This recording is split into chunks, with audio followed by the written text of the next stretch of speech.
Muqueca de Política, vamos falar sobre o cenário internacional e para isso vamos trazer, Gilson, Júlio Verli. Ele que fala de política, de comunicação e de relações institucionais, sabe tudo e mais um pouco do marketing político e de eleição. E vamos abrir essa caixa preta. Hoje vamos extrair tudo que esse cara tem aí. Eu acho que para o momento nada mais adequado que um convidado que possa falar a respeito dessas pautas, porque tá pegando fogo, né? Tá pegando fogo. Júlio, seja muito bem-vindo ao Muqueca de Política, meu amigo.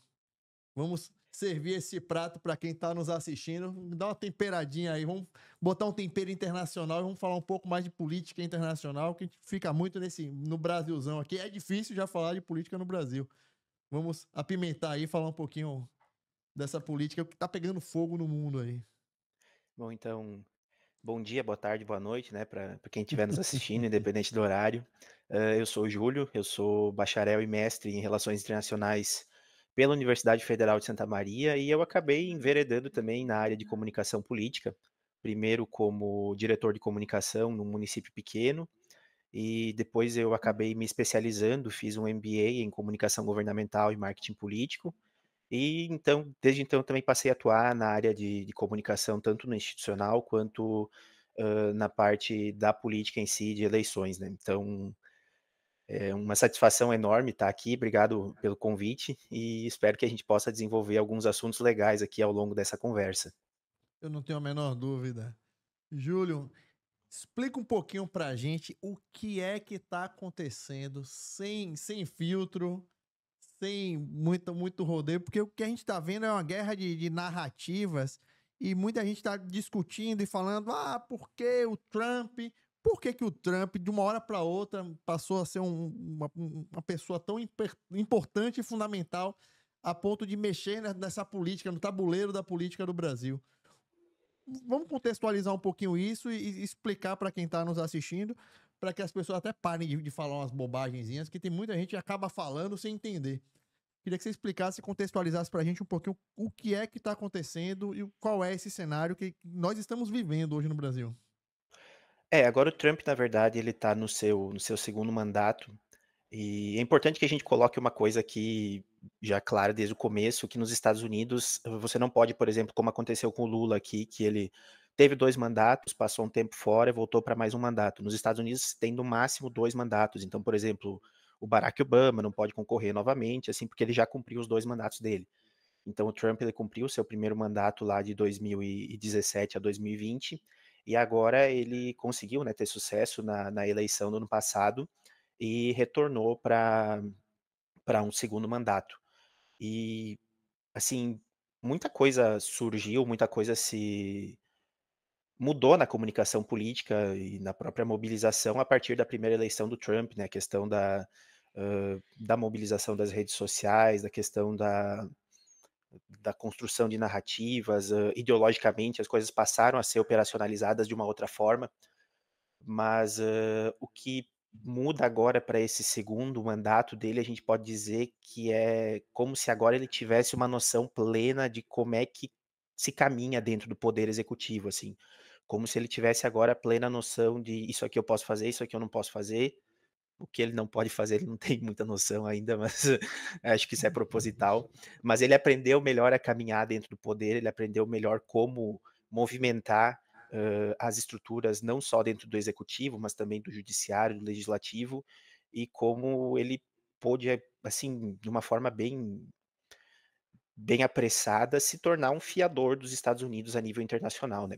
Se a gente pegar para ler, por exemplo, até ontem de noite teve uma live com o Eduardo Bolsonaro e tal, que estão lá nos Estados Unidos, e eles citam muito o livro do Donald Trump, né, do Art of the Deal, né, a arte da negociação, que tem essa coisa do modo do Trump de fazer negócios, que é o quê? É chegar com uma proposta muito ousada, assim, uma proposta em que ele pede muita coisa, se preparando para o pior cenário, vamos dizer dessa forma. E aí, se ele consegue, no caso, tudo que ele conseguir de bom a partir dessa proposta já vai ser melhor do que o pior cenário, e ele já consegue colocar isso como uma vitória, né? Então ele chega, aquela primeira vez que ele colocou as tarifas, agora que ele colocou tarifas contra a China, ele conseguiu chegar num meio termo, né, para conseguir garantir o acesso aos recursos. Ele conseguiu ter alguma negociação com o Canadá, com o México, só que isso é uma forma de negociação muito agressiva que ela acaba desgastando as relações entre os países e é uma coisa que, assim, se fosse dizer no truco, né, como se ele estivesse puxando o zap logo de primeira, né, e não tem muito, eu fico me perguntando qual é a sustentabilidade disso, porque ele está no seu primeiro ano de Ele mandato, já, né, e a ele gente já ainda tem começa recebendo a carta e pedindo truco.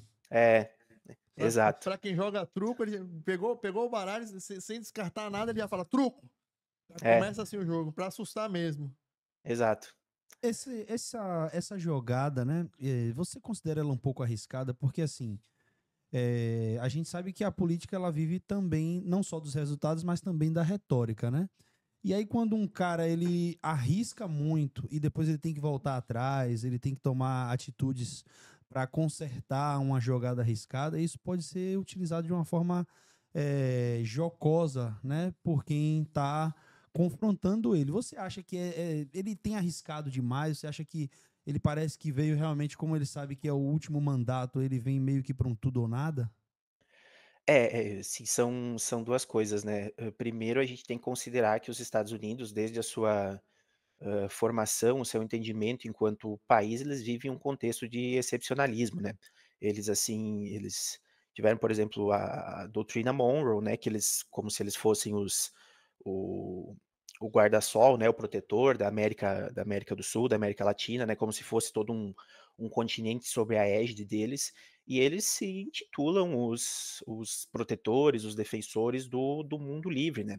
E tem 2 principais fatores que alicerçam essa percepção, que são, primeiro a hegemonia do dólar no comércio internacional, que no caso eles podem exportar a própria inflação, né, eles podem, hã, aumentar sua dívida e transferir isso para os outros países por meio da hegemonia do dólar, né, obrigando que as transações aconteçam em dólar. E a outra parte, que é a mais, digamos, a outra face disso, é o predomínio tecnológico militar que as forças armadas estadunidenses têm, né. Assim, historicamente eles têm essa preponderância, né, em relações internacionais, estudos estratégicos, a gente fala na questão de tríade nuclear, né, que não basta você ter, uma bomba nuclear, você ter uma ogiva, você tem que ter os meios de entrega, né, que aí são os bombardeiros estratégicos, né, o B-2 Spirit, que viralizou agora, últimos dias, os mísseis intercontinentais balísticos e os submarinos nucleares, né. Então os Estados Unidos, eles têm esse poderio, tanto financeiro quanto militar, que, no caso, ele dá essa base para que eles possam ter essa postura agressiva nas negociações, para que eles possam, no caso, dar uma substância ao que eles estão falando, né. Ninguém quer pagar para ver. Só Sim. que isso tem mecanismos de contestação interna que pra gente, às vezes, em outro país que não está lá dentro vivenciando isso, acaba se tornando um pouco, difícil de observar, difícil de perceber e difícil de operacionalizar até que ponto que isso faz, no caso, qual que é a força dessa contestação interna e como que isso vai, influenciar no nas decisões do executivo. É, Até a gente, citando eu acho que desculpa. a gente, eu acho que a gente acaba falando muito sobre a vivência que nós temos, né? E isso é importante citar. A gente nunca vai saber o impacto que as mensagens, o impacto que a comunicação deles sobre essas decisões tem em relação ao povo americano, porque nós nunca tivemos esse poderio, né? A gente nunca teve o poder de dizer, não, a gente vai impor isso aqui, porque se a gente a gente está impondo e você não aceitando, a gente vai tomar medidas mais drásticas. O Brasil, por exemplo, não tem esse poder de barganha. Então, eu acho que o burburinho, o barulho em torno disso tudo também tem muito de não conhecer a realidade interna do país que você cita aí. Mas assim, vamos lá, a gente aqui trata muito de comunicação, né? Você acompanha o que a gente faz aqui, acompanha o Paulo e sabe, a gente fala muito sobre comunicação. E aí eu te pergunto, é, ele comunica no âmbito interno com essa mesma agressividade que ele comunica no âmbito externo? E por que que isso soa bem, provavelmente, para o americano médio, né? Qual é a sua análise sobre isso? Ele corresponde muito àquele arquétipo do self-made man americano, né, do homem que se fez, né. Mesmo o pai dele, já tendo sido um empresário de sucesso, ele a partir lá do Aprendiz e de outros, empreendimentos, de outras formas que ele conseguiu se posicionar na mídia, ele conseguiu se desvincular da imagem do pai dele, e no caso ele conseguiu projetar tanto aquela coisa do homem que se fez sozinho, quanto mesmo sendo um representante da elite americana, ele conseguiu, de alguma forma se colocar em oposição ao que eles chamam lá do deep state, né, do estado profundo nos Estados Unidos. Se vocês não sei se vocês já chegaram a ver em algum momento, um jantar em que na época que o Barack Obama ainda é presidente e que o Donald Trump está presente, e cara, o Barack Obama ele passa uns 5 minutos, assim, roasting, né, queimando o Donald Trump, fazendo piada na frente de todo mundo, e as pessoas falam assim, né, aqui surgiu o arco do vilão, mas isso, assim, na forma da comunicação isso é muito importante, porque marcou uma diferenciação muito clara entre quem era o representante do do Estado tradicional, né, o deep state, o establishment político dos Estados Unidos, e quem era, no caso, uma alternativa, né, uma pessoa que não veio do meio político, uma pessoa que está mais preocupada em ganhar o seu dinheiro e só quer que a política, não atrapalhe, como é o sonho de tantas pessoas que imigram para lá, de tantas pessoas que buscam lá esse tipo de oportunidade.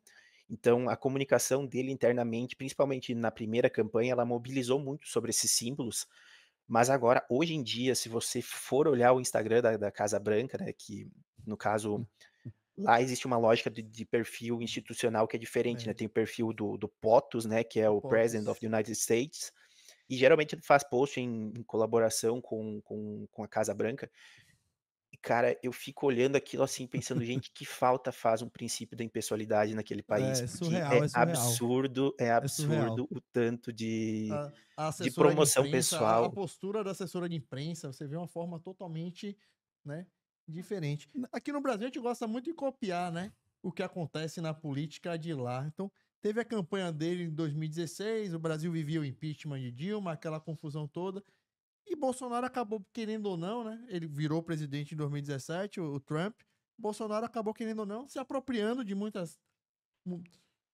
né, muitos detalhes que a campanha do Trump tinha, essa coisa mais nervosa, essa coisa mais de escrachar, de brigar para poder aparecer. Isso vem muito do Trump. O Trump, inclusive, usava isso como estratégia, né? De polemizar para poder estar dentro do discurso, né? E o que você acha assim que a gente aproveitou disso e que o que o Bolsonaro aproveitou desse processo para se aproximar do discurso de Trump e criar toda essa confusão hoje, porque assim, além desse processo comercial, é declarado que existe um teor político nisso quando você fala, se não tratar bem o Bolsonaro aqui, não quero nem conversa. Então, assim, e que ponto, assim, vamos falar também de comunicação para chegar nesse ponto de é tão óbvio que uma coisa ficou parecida com a outra, né? Que essa paixão de um com o outro, de um imitar o outro, a chegar a esse ponto, né? Então, assim, mas como essa comunicação funcionou bem para o Bolsonaro lá em 2018, né? E como isso interfere hoje nessas relações a ponto de um presidente da República não querer dialogar com o outro porque a cabeça aqui você pensa diferente e o meu queridinho é o seu opositor. Ele entrar nessa polarização do Brasil que a gente achava que não podia ir para mais lugar nenhum, que estava acalmando, que a coisa ia começar a melhorar, estabilizar e os polos iam ficar menos nervosos, e acontece uma loucura dessa e você vê a coisa esquentando mais. Então, assim, o extremo fala mais alto e continua gritando nesse país.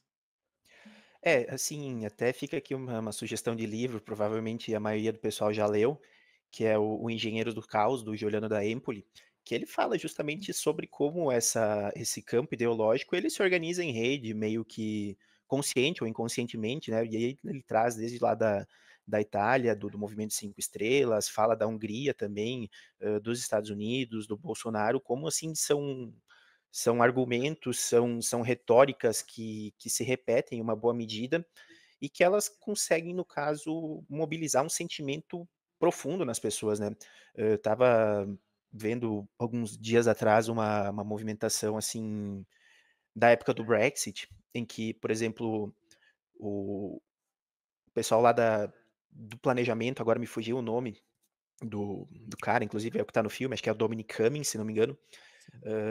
Eles falam sobre como você pode encontrar determinadas pautas em que a esquerda tradicional ela não estava mobilizada, no caso, e que mesmo você tendo uma visão de direita, se você conseguisse enquadrar aquela pauta de uma determinada maneira, você conseguiria atrair o apoio daquelas pessoas. E aí você vai entrar em temas como, por exemplo, a substituição da mão de obra por imigrantes, né.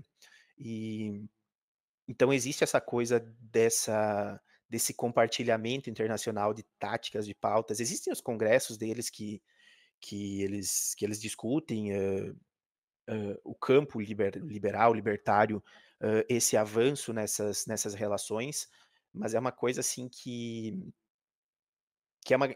é muito planejado e que tem que ser muito testado para entender testado previamente para entender como é que pode ou não pode funcionar, até porque cada país tem as suas, particularidades ou não, né. E inclusive, assim, se você olha para os Estados Unidos, né, na época lá em 2016, a Hillary Clinton, ela venceu as primárias, sobre o Bernie Sanders, né, para o Partido Democrata. E o Bernie Sanders, ele continua tendo uma relevância muito grande até hoje dentro do Partido Democrata, ele continua sendo senador, e muitas pessoas que se identificam com o Trump na direita também se identificam com o Sanders mais ao centro, né. Para eles, o Sanders é completamente de esquerda, mas para nós dá para dizer que é um centro, né, mas elas se identificam justamente por ser um cara que denuncia as próprias, digamos, incoerências do partido, que coloca, assim, a sua pauta, a sua comunicação, as suas reivindicações, elas se mantêm constantes, né, ele consegue se manter como uma pessoa que é vista de uma forma autêntica, que é vista de uma forma que não está sendo controlada por algum outro, interesse escuso, né. E que foi muito do que aconteceu com o Partido Democrata, na eleição tanto de 2016 quanto nessa eleição de 2024, né, de entender que ano passado, não importava o candidato, eram sempre os mesmos interesses que estavam sendo representados, o Biden está demente, o Biden está sendo controlado por outras pessoas, a Kamala é só uma outra face disso, e assim, é muito, interessante da gente entender como essa autenticidade na comunicação, ela tem tido mais esse poder de mobilizar as pessoas do que, de um próprio necessariamente da ideologia ou da defesa de uma pauta tradicional, da defesa de uma determinada visão sobre que tipo de atividade que o Estado, né, que o poder público deve desempenhar ou não. É, a gente vive um momento que eu acho que as pessoas elas têm dado muito mais valor a como as coisas são ditas do que exatamente ao que é dito, né? Isso vai um pouco de encontro a isso que você acabou de falar, né? Os atores políticos, eles agora precisam provar autenticidade 24 horas por dia, né? Coisa que não acontecia há algum tempo atrás, quando a gente não tinha a política dentro do ringue das redes sociais, né? Então, a gente vivia um momento onde a gente preparava um candidato para aparecer na TV e a gente conseguia ter um controle maior sobre a imagem desse candidato, né? O Donald Trump, ainda mantendo a pauta americana em alta aqui, o Donald Trump, ele parece meio que um cara indomável quando se fala disso, né? Ele, por mais que seja calculado porque ele é midiático, ele foi apresentador de um programa, um reality, e é um cara que conhece demais de mídia, né? Mas ele vende essa imagem do indomável, do cara que é o antifrágil, então ele toma um tiro ali de raspão e ele sai com a mão levantada e como quem vai voltar muito mais forte, né? E a gente enxerga em diversos países, até esse livro que você citou é fantástico, e a gente observa esse formato replicado em diversos países em algum momento com sucesso. Mas, aos poucos, e isso é uma percepção minha, mas eu quero ver como você enxerga, aos poucos eu entendo que as pessoas elas estão um pouco cansadas dessa briga de narrativas muito forte, extrema, e aí a gente começa a enxergar um movimento de pessoas que já buscam alguém mais moderado. Você acha que para 2026 isso já é uma realidade ou é um processo que está sendo amadurecido?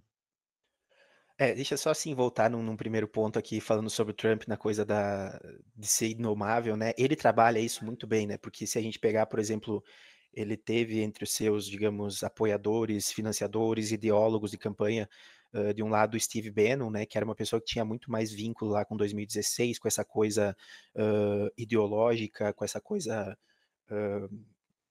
de combate às imigrações, e em 2024 agora ele trouxe o Elon Musk, que já era completamente contra o corte das imigrações, porque precisa daquele visto das pessoas com, no caso, altas habilidades para ter mão de obra para trabalhar na Tesla, por exemplo, trabalhar na SpaceX.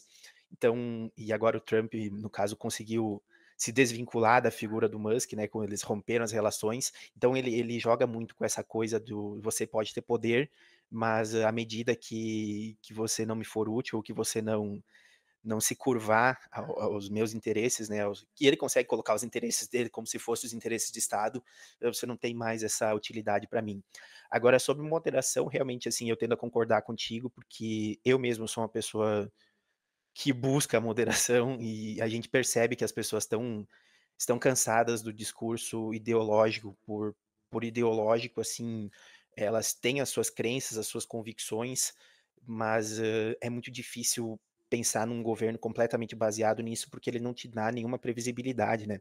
E uma das coisas que as pessoas acabam mais que eu percebo que elas valorizam muito no seu dia a dia é a previsibilidade, é você saber mais ou menos como as coisas vão se comportar, você poder ter um mínimo de planejamento sobre a sua vida, sobre os seus planos, sua família, sua carreira de um dia para o outro. E eu acho que esse discurso plenamente ideológico, conflitivo o tempo todo, ele acaba tirando das pessoas essa capacidade de, vamos usar uma palavra bonita aqui, essa capacidade de sonhar, de organizar a própria vida, e Sim. acaba girando muito em torno dessa eliminação do outro, dessa falta de alteridade. Então, eu também percebo que o discurso ideológico por si próprio, ele tá cansando, né? A gente vê o como o próprio Bolsonaro, né, ele tem perdido a sua capacidade de mobilizar as massas, né, as pessoas de acordo com as suas próprias pautas, né, e acho que o maior exemplo disso recente foi como essa pauta da anistia, que eles tanto tentaram Sim. trazer, não colou. Não É, existe um suporte popular extenso para essa pauta da anistia nos moldes que eles Tem tentam um. apresentar, assim. Se você Sim. começar a falar, por exemplo, em dosimetria da pena, em tentar falar: "Não, mas tem gente que fez coisa pior e que está com pena menor, ou teve outras ocasiões que isso aconteceu, essas pessoas merecem ter um julgamento justo". Aí as pessoas começam a ponderar, a tipo: "Ah, ok, nesse meio ponto a gente consegue chegar". Agora, nessa coisa de anistia ampla, geral e restrita que eles falam, que eles pleiteiam, que eles tentam mobilizar as pessoas, me desculpe, não deu certo. não E deu. eles estão Não, perdendo não. tempo enquanto eles estão batendo nessa tecla.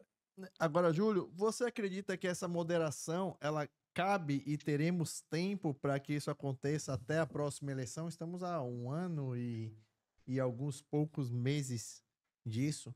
Você acha que ainda há tempo dessa moderação chegar para que atinja a próxima eleição, e o próximo pleito e o próximo presidente de 4 anos para frente? Ou ainda teremos esse circuito polarizado, essa briga acontecendo o tempo todo e essa coisa mais dura que se tornou a política de 2014 para cá, desde aquela eleição de Aécio com Dilma, onde foi muito acirrado. Logo depois daquilo teve o impeachment de Dilma. Se a gente parar a pensar, a coisa começou a desandar de lá para cá dentro do processo político, porque você existia assim a direita e a esquerda, você tinha uma polarização, mas não era um negócio tão nocivo como é hoje.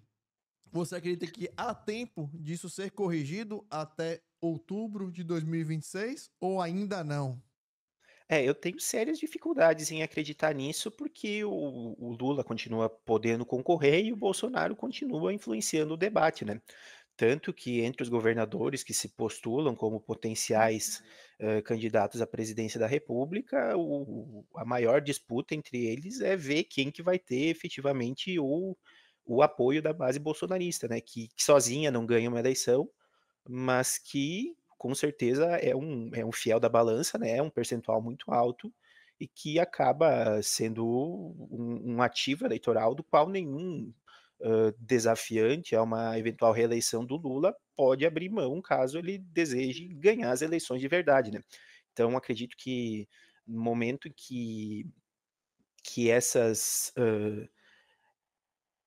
ideologia, a ideologia não é a palavra certa, mas no caso, no momento que essa polarização, que essa disputa, ela continua mobilizando o eleitorado e ela continua atraindo uma parcela tão grande das pessoas, eu acho que isso não pode ser, negligenciado e nem, no caso, subestimado a capacidade que atores, hã, como o Bolsonaro, como os governadores que estão, no caso, pleiteando esse apoio tenham de mobilizar essas forças e utilizar elas a seu próprio favor nas eleições, do ano que vem. Eu acho que vai ser muito difícil, eu gostaria muito que a gente pudesse partir para uma moderação ou ao menos que a gente conseguisse voltar àquele cenário de 2014 em que o que se discutia era basicamente qual que seria o papel do Estado, né, mais privatização, menos privatização, mais Sim. serviço público ou uma outra forma de prestação do serviço público com mais participação do setor privado.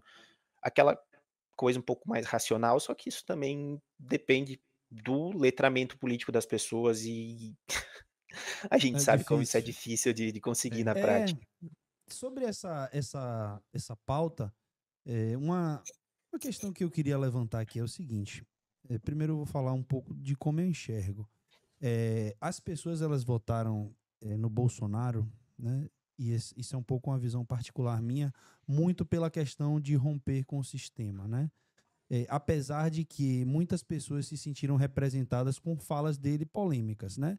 Mas o grande movimento ele era o antipetismo, né? Não era relacionado à pauta de ideologia de gênero nem nada do tipo que muitas vezes a esquerda atribui a ser o motor. Na verdade, estava todo mundo cansado de muitas coisas que vinham acontecendo e ele prometia ser algo diferente. O grande questão que tem aí nesse meio tempo é que o Bolsonaro ele continuou a pegar dessas pautas porque ele percebeu que esses eram os eleitores mais fiéis, né? Eram os caras que não abririam mão de votar nele em hipótese alguma. Então ele jogou durante muito tempo jogou para a torcida, né? Para a bolha dele. Aí agora a gente chega nesse momento onde a percepção aqui, por exemplo, na nossa mesa, que ela é unânime, que as pessoas elas estão cansadas desse extremismo, dessas pautas. Por quê? Porque o brasileiro ele quer agora saber se o salário vai chegar até o último dia do mês, se a mãe não vai morrer na fila da UPA, por que falta remédio. É, essa instigação que foi feita pelo próprio Bolsonaro a se discutir política 24 horas, dividir famílias às vezes, rodas de amigos, e a própria exacerbação do debate político provavelmente se tornaram o maior inimigo dele nesse momento, porque as pessoas passaram a abrir os olhos de que talvez essas cortinas de fumaça elas não funcionem mais, né? Porque as pessoas querem a comida na mesa. Aí eu pergunto para você, nesse cenário de 2026, a gente tem dentro do espectro da direita pessoas que estão 100% alinhadas a Bolsonaro, né? E vão manter essa pauta ideológica acesa, mas a gente tem pessoas que são muito mais técnicas, né? Do ponto de vista de pensar melhor a gestão pública, falar sobre privatização, melhora dos serviços públicos, maior participação da iniciativa privada nos serviços públicos, né? A gente tem quadros que personificam esses dois lados da coisa. Você acha que para o Lula hoje enfrentar alguém mais moderado seria um problema maior? Eu acredito que não necessariamente, porque o Lula é historicamente um conciliador, né, a primeira eleição dele lá com o José Alencar de vice, né, ele era uma pessoa, mais ao centro, o Lula tinha apoio de grandes setores industriais, né, o Lula fez a carta ao povo brasileiro, só que aquele era o Lula de 2002, né. Hoje em dia parece que a gente vê muito mais o Lula voltando a ser o Lula lá de 89, de 94, do que o próprio Lula de 2002, essa coisa conciliadora. Mas eu acredito que ele ainda mantém isso dentro dele, eu só não sei qual é a efetiva disposição que ele está tendo para fazer isso, né. Tanto que a gente vê hoje quem está fazendo, nesse caso das sanções, por exemplo, quem está fazendo a articulação, com empresários, quem está fazendo a articulação com câmaras de comércio, e com os empresários, até os importadores, né, as empresas lá dos Estados Unidos, tem sido o Geraldo Alckmin, né. O O Lula tem se vice-presidente. engajado muito mais nessa pauta de promoção da democracia, de reinserção do Brasil no mundo, nessa diplomacia presidencialista dele, só que hoje em dia ele não tem mais essa, como ele tinha antes, a coisa toda de, por exemplo, reforma do Conselho de Segurança da ONU, ele continua com isso no discurso, né, multilateralismo, da valorização da OMC, mas ele não está trazendo tanto isso pro doméstico, sabe? Ele não está, eu não tô vendo o Lula tão envolvido nas articulações, né, tanto que outras coisas que a gente percebeu ao longo dos últimos meses, né, a questão dos desgastes do Padilha na Casa Civil, a troca pela Glaze agora que está se saindo melhor do Padilha, mas parece que o Lula tem tirado muito pé da articulação política e tem, assim, feito um terceiro mandato muito de que ele já fez a jornada do herói, né, foi preso, conseguiu se reeleger, e agora ele está fazendo um terceiro mandato assim de consolidação da figura dele, do legado político dele, e menos preocupado com a parte de articulação, assim, pelo menos eu vejo dessa forma, eu vejo o Alckmin muito mais articulador, muito mais envolvido efetivamente nas negociações, na construção de governabilidade do que o próprio Lula, mas isso é uma percepção minha. Falando aí dessa narrativa, dessa jornada do herói, vamos falar do storytelling, que é Lula. Ele tem uma história que você vê, você tem a prisão, todo um processo, você tem a construção dele. Você acredita, porque é a minha percepção, eu acredito, assim, se ele perceber que o quarto mandato dele vai ser uma coisa que vai manchar toda a história dele, para que ele feche esse storytelling de uma forma ruim, pode agravar, inclusive, na decisão dele de querer ser candidato ou não na próxima eleição. Você acha que existe essa possibilidade, analisando pelos fatores que estamos Hum. vivendo? Você mesmo falou, tipo assim, ele já não está mais com a paciência de fazer essa negociação com os Estados Unidos, já delegou ao vice-presidente da República. Existem algumas coisas que você percebe que o presidente já está mais cansado de fazer, que não é o Lula de 2002, que não é o Lula de 2006. É mais aquele Lula mais combativo mesmo, de lá da década de 80. Então, assim, você acredita que existe a possibilidade, Júlio, do Lula não se lançar candidato a presidente na próxima eleição?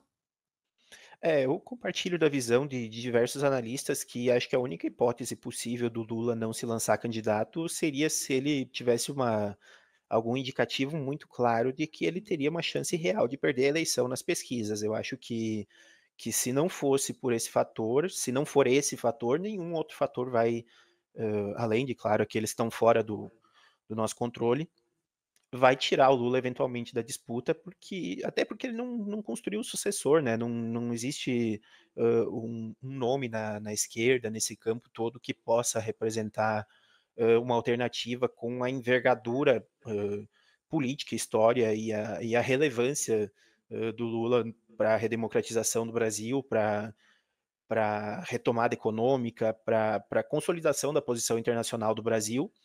Então eu acho, assim, eu acho que a única hipótese do Lula deixar de concorrer é se ele perceber que tem uma chance real de ele perder a eleição, porque aí ele mancharia a biografia dele, que tem sido, ao meu ver, o principal ponto de atenção desse último mandato, desse mandato atual dele, né? Se é o último ou não, a gente ainda não pode dizer, É. mas eu acredito que depende muito de uma eventual inviabilidade eleitoral dele para um próximo período eleitoral. Quando você fala dessa forma dele de tratar, de fazer, o que você achou dessa interferência do Trump, voltando ao Trump e agora falando de Lula, dessa interferência do Trump, citando inclusive o Bolsonaro na tomada de decisão dele? O que você está entendendo e achando disso? Como é que você vê esse tipo de coisa? O filho do Bolsonaro lá dizendo, não, sou eu que consegui isso. Você tem pessoas lá dizendo que está tendo influência dentro da Casa Branca, fazendo o papel de super articulador de todo esse processo. Assim, como é que você está enxergando essa forma do governo de tratar isso? Porque é um problemão, mas eu não vejo seriedade na coisa. A gente tem uma crítica muito forte, inclusive, assim, a forma como isso está sendo tratado, inclusive na rede social do governo do federal. Você vê, pô, brincar de meme com uma beleza, eu acho legal. Agora tá faltando falar mais sério sobre isso, tá falando faltar mais falar mais firme sobre isso, né? Eu sinto a falta disso. Acho que o meme tá ótimo, tá legal, tá comunicando, deu um resultado bacana, subiu inclusive o percentual dele de aprovação, mas ainda falta falar mais sério sobre isso, ainda falta falar sobre isso, na verdade. Né? Não brincar sobre isso. Não é o gatinho nem o cachorrinho caramelo que vai ter que dar resposta sobre essa crise que a gente está vivendo sem precedente, que pode ser muito maior.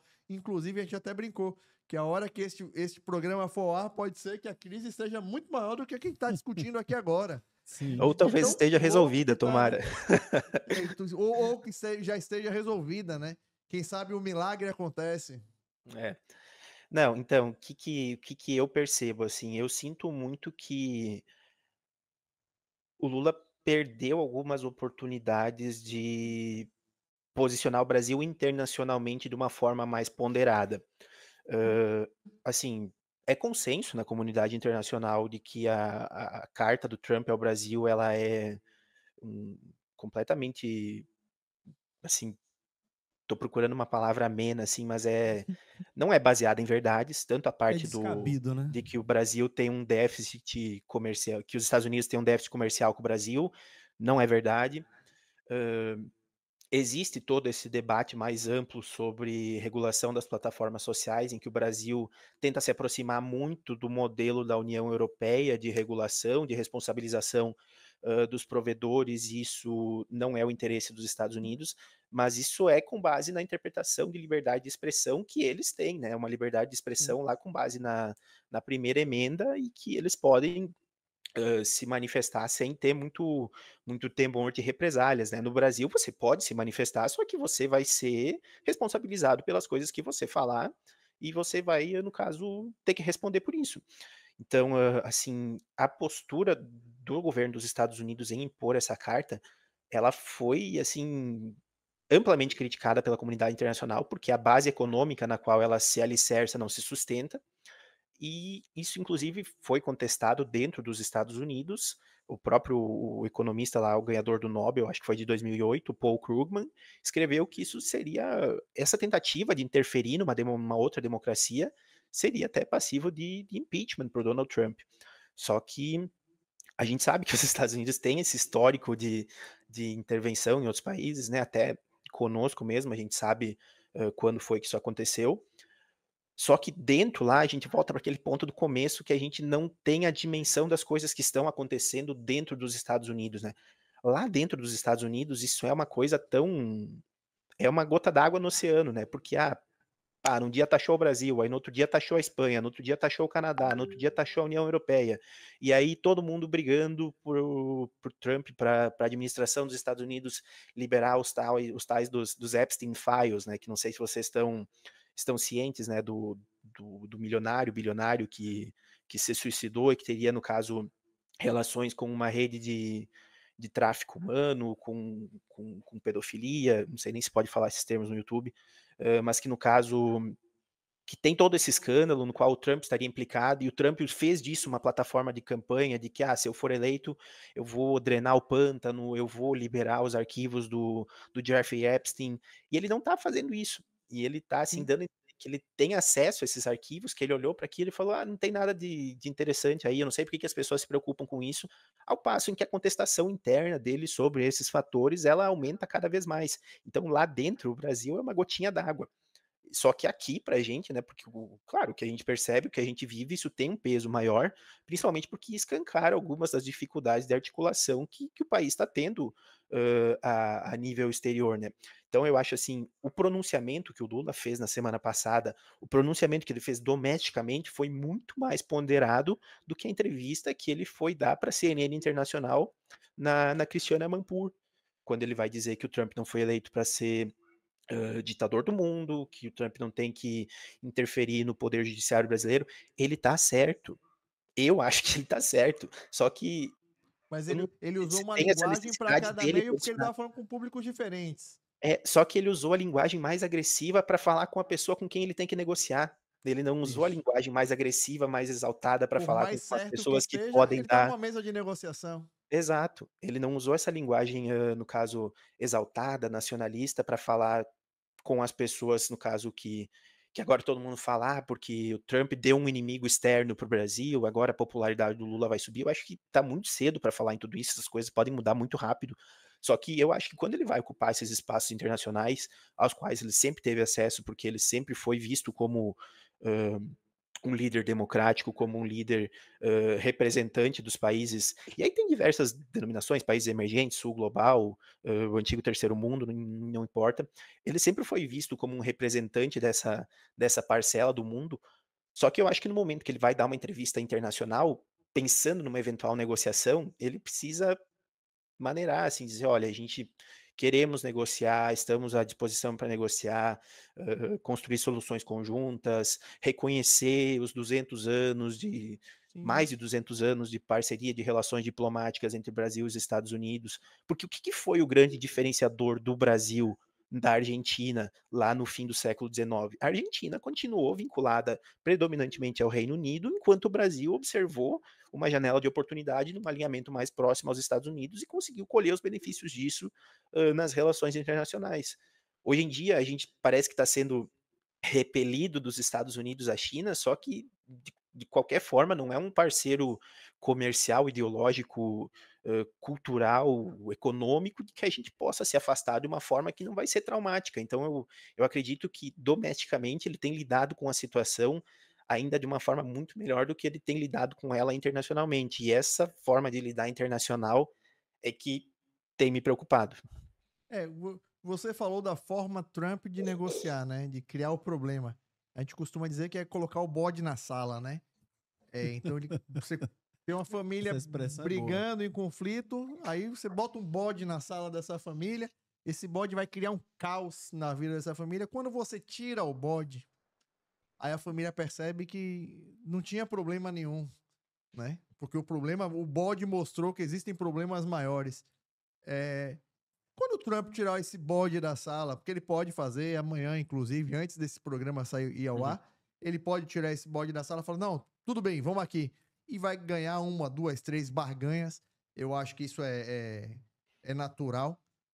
A gente, de fato, quando a gente participa, minha parte em movimento estudantil, nossa, botar um bode na sala é fácil. Você parar uma faculdade porque a faculdade vai aumentar o valor, aí você trava tudo, beleza, só volto qualquer coisa, a aula só volta, o estudante só volta a passar depois que negociar. Então, assim, você tem que criar um problema de fato para chamar a atenção. É o que o Trump está fazendo.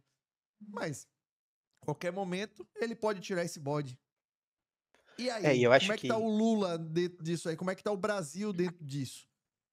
Isso pode ser então, resolvido, basta desfazer o que falou, porque na verdade a tarifa imposta não foi imposta ainda, porque vai ser imposta no dia 1º de agosto. de agosto, exato.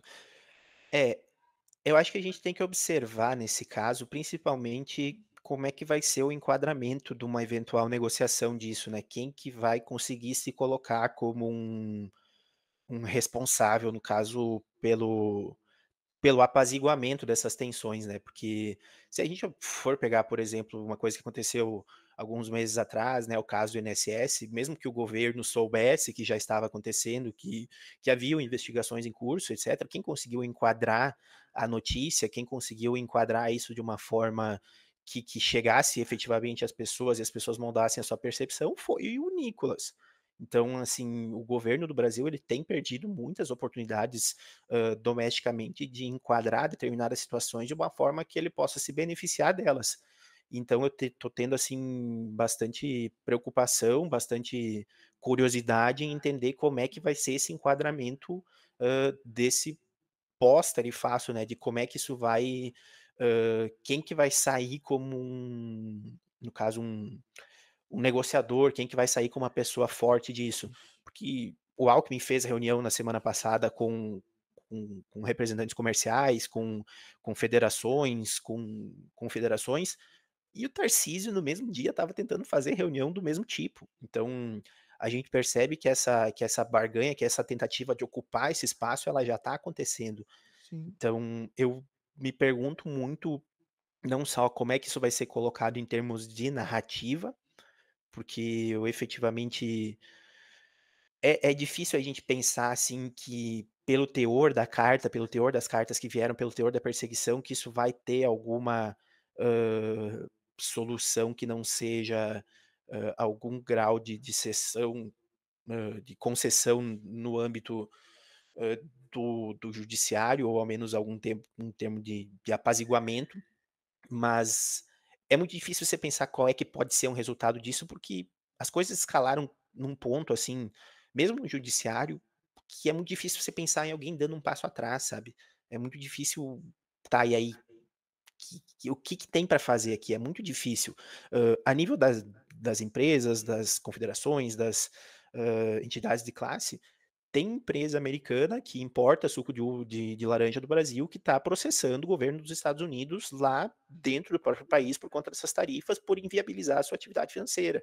O Brasil pode, no caso, hã, tentar, meios da OMC, né, da Organização Mundial do Comércio, dizendo que a base das tarifas ela não se sustenta na realidade, seja pela mentira de que os Estados Unidos teriam déficit com o Brasil, seja pelo caráter predominantemente político e pela tentativa de ingerência dentro do país, mas eu não consigo pensar numa alternativa, no caso de que consiga enquadrar essa celeuma, né, essa contenda judiciária dentro hã, de algum, digamos, de algum meio termo que vá dar base para essa negociação. Então eu tô muito, hã, curioso e muito apreensivo sobre qual que vai ser o resultado e quem que vai efetivamente negociar isso.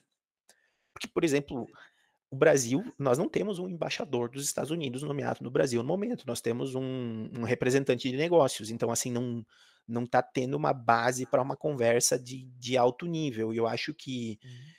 que diversas passagens do governo, principalmente assim, não quero aqui fazer ataques rasos à primeira-dama nem nada, mas eu acho que teve diversos momentos em que a gente poderia ter, calado, respeitado, o processo eleitoral estadunidense, assim, no sentido de só não fazer torcida, sabe, no sentido de, a gente respeita o sistema eleitoral deles, a gente respeita, a decisão, a soberania do voto dos estadunidenses conforme o sistema eleitoral deles, que o Trump agora nessa segunda eleição ganhou não só no colégio eleitoral, mas ganhou também no número de votos. Hã, então que a gente respeita isso e a gente vai trabalhar de qualquer forma com quem for o eleito para que a gente possa fazer com que a nossa cooperação continue dando frutos. É. E Até eu acho porque que em diversos se momentos ela a gente faz a perdeu essa crítica, ela oportunidade. permite receber, né? Se ela faz Exato. a crítica, ela permite com que ele também faça, que é o que tá acontecendo. Na verdade, foi um chumbo trocado isso aí. Agora é interessante a gente falar, principalmente até porque a gente aqui gosta muito de tratar da comunicação política, né? É importante reforçar o seguinte: tínhamos um governo que, do ponto de vista de comunicação e de levar sua mensagem para as pessoas, era considerado praticamente morto. Hoje as narrativas elas se dividem, né? Alguns dizem que o Trump foi bom para o Bolsonaro, outros dizem que o Trump foi bom do ponto de vista de comunicação para o Lula porque deu a ele uma narrativa. Como você enxerga isso? Você acha que, do ponto de vista de assumir o protagonismo do assunto e da narrativa, foi melhor para quem? Eu acredito, assim, sinceramente, que foi bom para o Lula ideologicamente, porque deu, no caso, tem muito simbolismo, desde o Bolsonaro batendo contingência para a bandeira americana, de toda essa admiração, esse, vou usar a palavra aqui, carinho que ele nutre pelos Estados Unidos, mas eu tenho muita dificuldade em acreditar que isso vai efetivamente se transformar numa pauta eleitoral, sabe. Historicamente, tanto em relações internacionais, existe uma discussão se a política externa é efetivamente uma política pública, porque na minha opinião, ela deveria ser, mas assim, a participação, popular na delimitação dos rumos da política externa, ela é muito baixa, mesmo a própria, hã, Comissão de Relações Internacionais e Defesa, por exemplo, do Congresso, ela não tem grande interferência, grande ingerência nisso. Então é muito difícil que uma pauta internacional, assim, mobilize uma pauta eleitoral, porque as pessoas não sentem isso na prática, na na sua vida em si. A gente vê que o percentual de exportações do Brasil para os Estados Unidos é baixo, mas, querendo ou não, eles têm um grande volume de investimentos aqui e existe toda uma cadeia produtiva sobre a qual isso pode se desdobrar, isso pode, gerar prejuízos maiores, mas eu acredito que, por toda a experiência, tanto em comunicação política quanto relações internacionais, é muito difícil que uma pauta internacional vá, mobilizar uma questão eleitoral. Diferentemente da percepção econômica, né, diferentemente, Sim. dos preços das coisas no mercado, do preço de um carro, do preço de uma casa, do preço de um apartamento, que, o indicador econômico brasileiro está bom, a inflação está com uma meta inferior, geramos tantos empregos, o PIB cresceu. Só que se as pessoas não estão vendo isso na prática, se as pessoas não vivenciam isso, me parece uma pauta muito mais relevante do que uma pauta internacional para a gente trabalhar, pensar para o ambiente de 2026 no Brasil. Perfeito. Júlio, vamos falar um pouco do marketing político, dessas perspectivas para 2026. O que você aprendeu na eleição do ano passado que você acha que vai funcionar muito bem na próxima eleição? Eu acredito principalmente na parte de é aqui esse barulho? É, desculpa.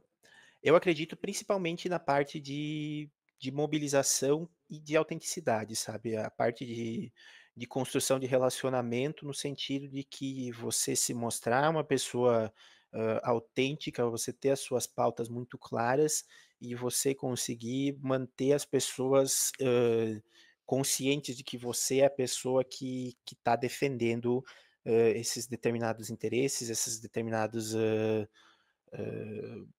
campos, determinadas, hã, não vou dizer ideologia, porque a gente está tentando fugir um pouco disso, mas eu tô acreditando muito na parte de mobilização, quanto na parte de relacionamento. Porque justamente, assim, eu, por exemplo, eu tenho muita dificuldade em me conectar com conteúdos mais extravagantes ou que estejam vinculados a pautas mais ideológicas quando a gente vai falar de comunicação política. Eu gosto muito mais de conteúdos que vão trazer vida real, que vão trazer, demandas, dores, necessidades reais da população e representação em pautas. Eu acho que a gente está precisando, mais pragmatismo e a gente precisa, sobretudo, respeitar a realidade que as pessoas percebem. A gente não pode imaginar que, porque nós temos bons números, porque nós temos, um indicador, quantitativo de alguma coisa, que isso efetivamente se traduz num benefício, que isso efetivamente se traduz, numa melhoria para o cotidiano. Eu acho que quem consegue traduzir isso de uma forma que as pessoas entendam como verdadeiro, de uma forma que as pessoas vejam os resultados, vai ter muito mais vantagem, muito mais, predicados para se sair melhor no ano que vem. Eu fiz até um artigo falando um pouco sobre isso, sobre essa questão da autenticidade. Para mim, é o fator mais necessário para todo político que queira pensar daqui para frente. Porque você tá vendo personagens, né, políticos que foram criados e que não conseguem manter o mesmo discurso. A gente falou aí agora do tipo, o Lula hoje é o Lula da década de 80, ou seja, ele teve um Lulinha paz amor que foi feito assim. Qual é o Lula que a gente tá falando de verdade? O próprio Bolsonaro. Bolsonaro defendia uma... quem diria que há 4 anos atrás o Bolsonaro estaria falando de anistia geral para todos e É, todas. direitos humanos, mas o próprio Direitos fim do humanos. mandato dele, né, o aumento do Auxílio Brasil, tirou o ICMS do Exato. combustível, assim, são coisas que completamente impensáveis com uma plataforma de Incabível. campanha Então, dele, né. isso, querendo ou não, acaba, né, você entra, né, num processo e acaba manchando a construção de uma imagem que a gente sabe que não é uma coisa simples e fácil. Então, assim, quando você inventa esse personagem, é difícil você manter. E quando você, de fato, trabalha com um personagem autêntico, você vai mostrar o que de fato é verdade, soa como verdadeiro na rede ou na sua comunicação. É mais fácil para quem está do outro lado entender, porque é difícil que você mais vê. A gente fala assim, um fato. você vê a rede social de uma pessoa, 2 meses atrás ela tava brigando com todo mundo. Aí chega agora, ela, não, eu sou paz e amor. Quem é? Qual é a de Calma. verdade? A de 2 meses atrás ou a de agora? Então, assim, é difícil você compreender. Eu acredito que esse fator, de fato, vai ser o mais determinante daqui para frente, porque a rede social, ela escancara a vida das pessoas. A rede social, ela faz isso, ela devasta a vida das pessoas, Sim. e você não cabe mais a pessoa fazer de conta na rede social. Não é um conto de fadas, não é como a gente conseguia fazer com TV e rádio antes, né? Era mais fácil você manter isso, manter esse discurso, porque era um escriba que fazia aquilo e que mandava lá, e o jornalista ia ler e acabou. Essa é a pessoa. Hoje é mais complicado, com a rede social não tem muito esse caminho. Mas, além disso tudo, o que você acha assim da questão da inteligência artificial, por exemplo, que vai entrar muito forte dentro disso? Ela já tentou pegar um pouquinho na eleição passada, mas ela vem muito forte na próxima eleição. Você acha que isso vai atrapalhar mais do que ajudar? Como é que você enxerga a inteligência artificial, por exemplo, nas próximas eleições? Assim, eu acredito que a IA ela é muito boa para quem sabe usá-la, mas eu tenho, assim, muita, reticência para pensar em usar isso num contexto, eleitoral de atração e efetivamente, digamos, de conseguir calcificar, de sedimentar o voto de uma determinada pessoa. Eu acho que é muito engraçado, assim, você pegar, por exemplo, um vídeo do Bolsonaro e do Lula na praia, um vídeo do Bolsonaro, da Lula e da Dilma numa boate dançando. Acho que as pessoas compartilham, riem disso, mas isso não gera nada tangível, não gera nada, hã, digamos, que se reverta em voto na urna de verdade.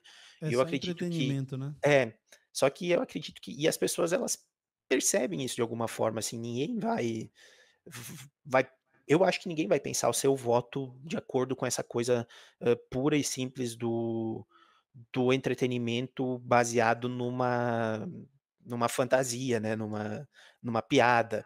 Então, eu acredito que a inteligência artificial ela nos ajuda muito, em questão de planejamento, em questão, de análise, em questão de mapeamento de cenários, assim, eu trato a inteligência Sim, artificial como se fosse um colega de trabalho, assim, sim. que eu sei o que eu posso esperar dele, eu sei o que eu posso tirar dele, mas eu sei que determinadas conclusões, determinados, no caso, orientações ou direcionamentos, eu não posso confiar necessariamente no que a inteligência artificial me dá. Principalmente porque, assim, eu acho que a campanha eleitoral ela ainda tem um componente, ela ainda tem, tomara que continue tendo pelo tempo todo, ela tem um componente de rua, um componente de pessoas mesmo que não que inteligência artificial não capta, sabe. Só de você tá na rua numa campanha, você tá vendo o que as pessoas estão falando, você tá, entendendo os movimentos, na cidade, você está entrando em contato pessoalmente com opiniões, com vieses, com pontos de vista diferentes dos seus. Eu acredito que a inteligência artificial não capta isso e que a gente não pode, no caso, confiar cegamente nela. Claro que numa eleição, por exemplo, deputado estadual, deputado federal, geralmente, cargos que senador, cargos que só que senador eu acho que não faz pela própria, vamos dizer, liturgia do cargo, né, pela natureza do cargo da Câmara Alta. Mas esses outros cargos, digamos, os cargos mais baixos na eleição em geral, eu acredito que vai ter, um uso um pouco mais acentuado justamente para tentar ganhar pelo diferente, pelo exótico, mas Mas eu acaba acredito tirando que essa questão da autenticidade que a gente bateu, que vai ser muito forte. Quanto só que mais a assim, eu acredito inteligência que artificial, menos autenticidade. como esses cargos legislativos, assim, eles estão mais distantes das pessoas, assim, você não sabe a maioria das pessoas não sabem dizer o que faz um deputado, ou diferenciar Uhum. um deputado estadual de um deputado federal. Infelizmente, gostaria que soubesse, mas não sabe. Então, como está Sim. mais distante das pessoas, elas tendem a ser, mais ideológicas e talvez acreditar mais, no que é produzido pela IA. Eu, pelo menos, eu tenho esse ponto de vista, mas eu, sou muito cético de que isso possa efetivamente pode até eleger alguém, e eu acho que o Superior Tribunal Eleitoral, assim, nas suas resoluções do ano passado, foi bastante feliz em iniciar uma regulamentação sobre esse tema, Sim. mesmo que não seja uma regulamentação ideal, nunca vai ser, mas eu acredito que a discussão tem que acontecer para que ela, no caso, tenha um ponto de partida a partir do qual ela possa evoluir. Hã, eu acredito que a IA no processo eleitoral ela vai ser, digamos, percebida e ela vai ser muito mais usada como uma forma de guerrilha, como uma forma no caso, ilustrar determinadas situações hipotéticas ou que provem determinados pontos ideológicos, do que como uma ferramenta para, digamos, construção de narrativa, construção de reputação em si. Eu acredito muito mais nesse papel, hã também, novamente, não queria usar essa palavra, mas nesse papel diversionista, né, pra não dizer destrutivo da inteligência É. artificial.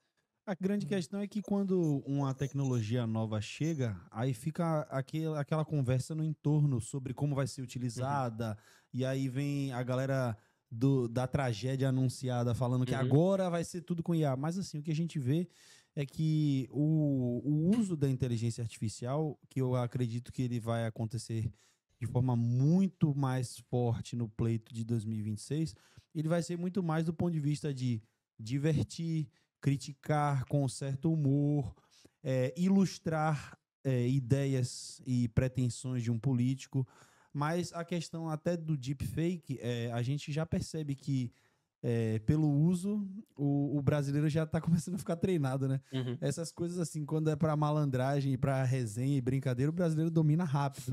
Aprende, É, aprende com exato. uma Aprende muito facilidade. rápido, né? Você passa coisas complexas para a galera aprender, eles não se aprofundam, não, mas essas coisas assim eles já conseguem identificar de forma muito rápida. Então, óbvio que ainda vão ter os incautos, as pessoas com um nível cognitivo mais baixo que vão se atrapalhar, mas eu acredito que vai ser muito mais utilizado desse ponto de vista, né? De ilustrar algo, de fazer uma piada aqui, uma sátira ali, né?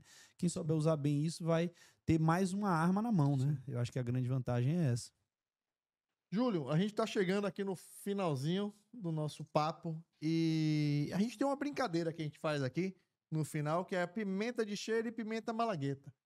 Onde pimenta de cheiro a gente vai falar de alguma rede, algum político que está se comunicando de uma forma não legal, porque a pimenta de cheiro é apenas uma pimenta de cheiro, cheira a pimenta, tem o nome de pimenta, mas não é pimenta. E você tem a pimenta malagueta, que é a pimenta boa, aquela que arde, aquela que é retada mesmo. Então a gente quer saber de você indicações de redes ou rede de pimenta malagueta, que é a rede boa, vamos seguir, acompanhe, vale a pena você seguir essa rede.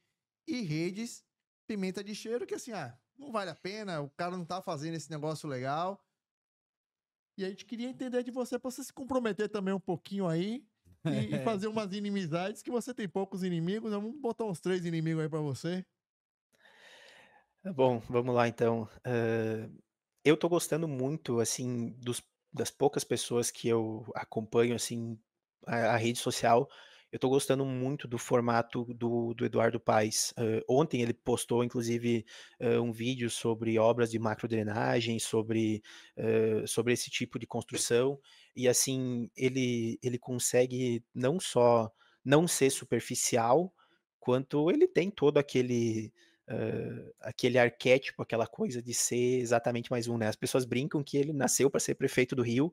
Eu acho que a rede social dele consegue transmitir isso de uma forma muito natural. Então, eu gosto que ele consegue dar profundidade, eu gosto que ele consegue não apelar para o ridículo na maioria das vezes, e eu gosto dessa coisa de que ele efetivamente consegue se parecer e consegue se demonstrar uma das pessoas com quem ele se pretende representar.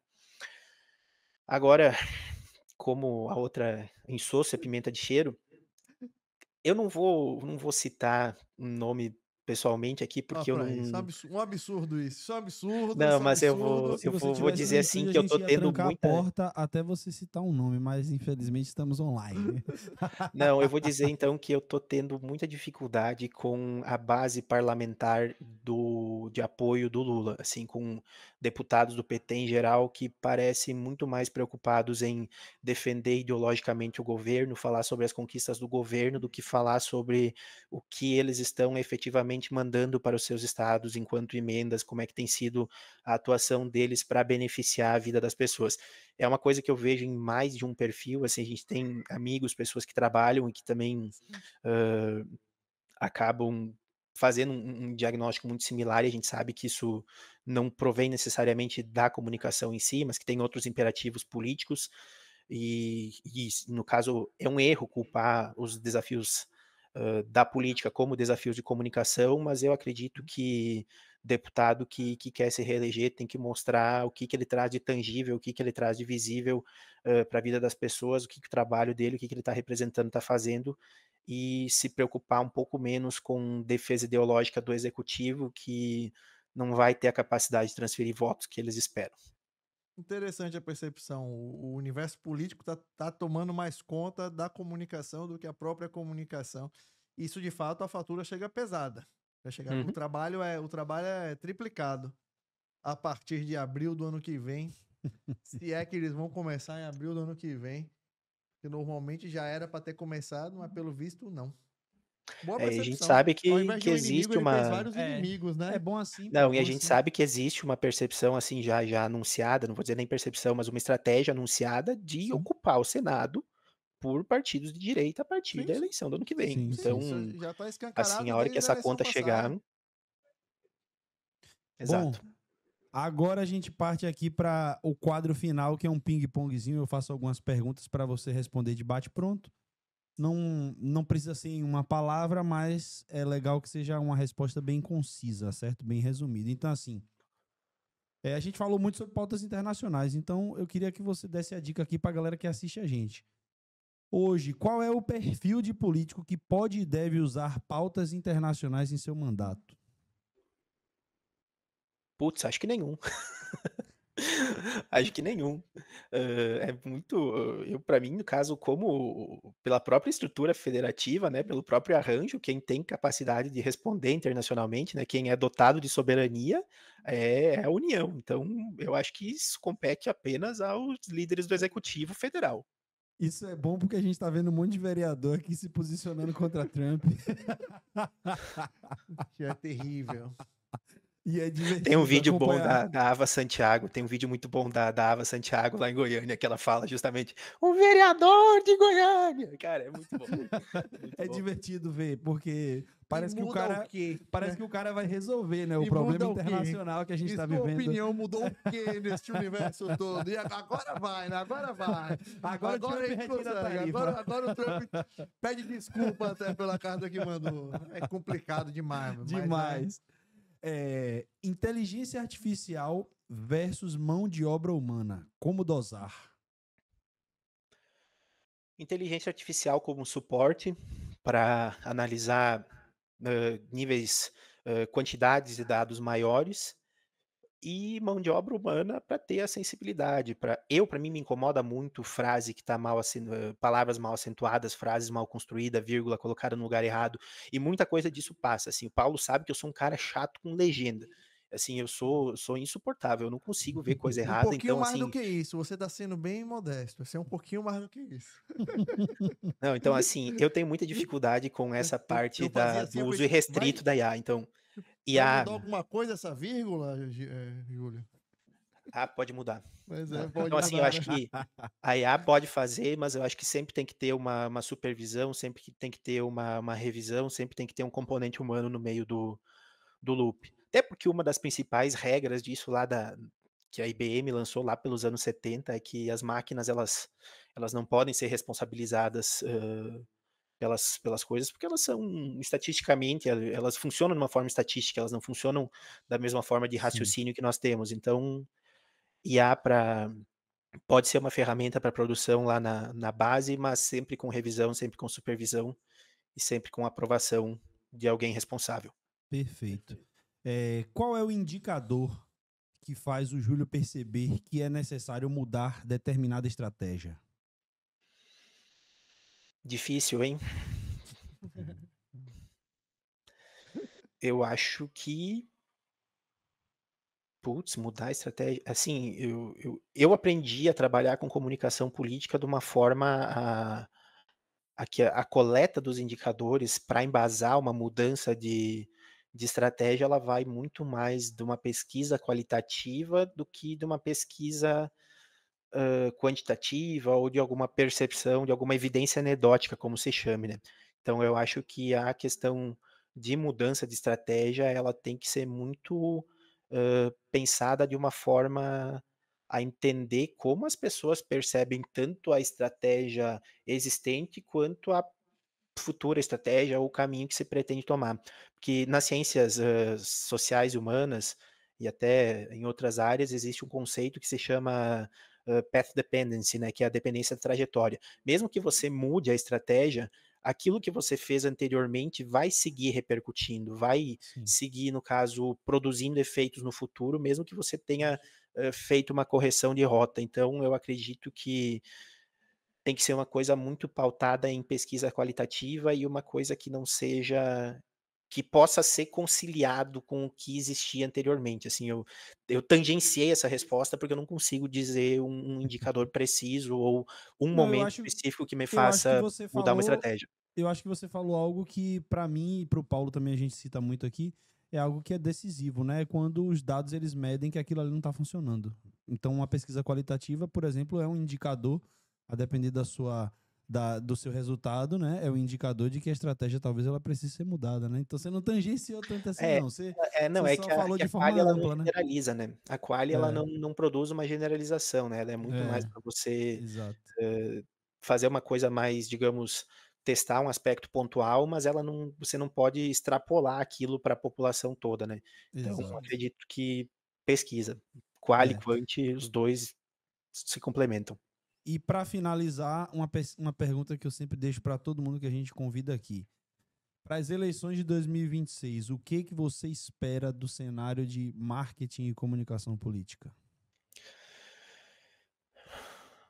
Olha, eu gostaria que a gente não partisse para o ridículo, né, eu gostaria que a gente não ficasse preso a essa coisa de puro entretenimento nas redes sociais, de cativar apenas a atenção das pessoas, mas eu gostaria que o cenário de marketing político efetivamente, tivesse um aprofundamento um pouco maior nas dinâmicas da política que acontecem no país, política e economia, para poder, relacionar a sua atuação a um contexto mais amplo.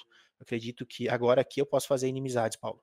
Eu acho que que por Gosto assim, vezes gosto o assim. cenário fica muito em si mesmado, muito olhando repetindo os mesmos jargões, as mesmas palavras e acaba, abrindo mão um pouco da realidade objetiva e de outros fatores, né, principalmente políticos, econômicos ou administrativos que não estão na alçada da comunicação para resolver, mas que vão de alguma forma, influenciar na comunicação. Então acredito que, o mercado de marketing político poderia e deveria ser um pouco mais letrado sobre essas questões para conseguir traduzir isso de uma forma mais precisa. Show Maravilha. de bola. Júlio, antes de você fazer suas considerações finais, eu quero lhe agradecer demais.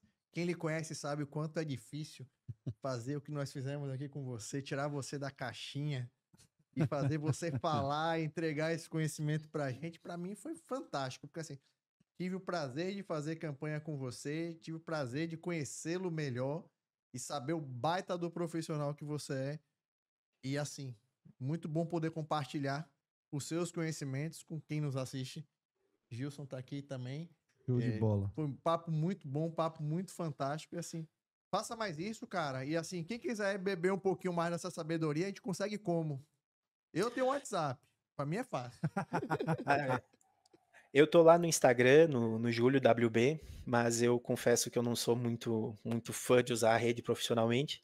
As pessoas podem me encontrar no LinkedIn também, como Júlio Verle, com W, e tem esse outro sobrenome aí também, o Bervaldo, mas se me encontrar lá no Instagram, Júlio WB, você pega o nome completo e aí você me encontra em qualquer lugar que for o caso, não tem muito estresse.